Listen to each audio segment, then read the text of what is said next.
2026 टी20 विश्वकप फाइनल रे न्यूजीलैंड को एक तरफा भावे परास्त करी भारत विश्वकप ट्रॉफी निज नारे करिछे। एही विजय सह भारत प्रथम दल भावे क्रमांक 2 थर एवं सर्वमोट 3 थर टी20 विश्वकप जितबार गौरव हासिल करिछे। टॉस हारी प्रथमे बैटिंग करने ओह्लाइथिबा भारतीय दल आरंभରୁ ही आक्रमणात्मक रूप धारण करथिला।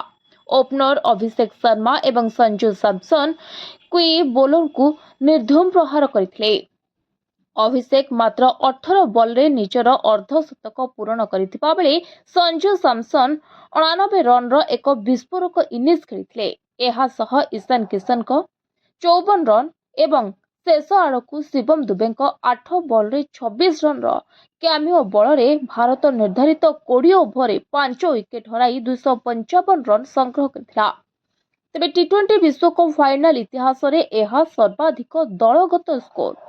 256 रन रो विशाल लक्ष्य को पिछा करुथिबा न्यूजीलैंड दल आरंभରୁ चापरे रहितला। भारतीय बोलर को शाणित बोलिंग आगरे क्वी बैटर माने जनक परे जणे आउट होई पैविलियन फेरिथिले। जसप्रीत बुमराह एवं अक्षर पटेल निजर जादूकरी स्पेल रे न्यूजीलैंड रो अंटा भांगी देथिले। तेबे न्यूजीलैंड पक्षरु केवल टीम सेफर्ट किछि समय पय संघर्ष करिथिले किंतु ताहा विजय पय नथिला यथेष्ट। Report voice of Odisha live.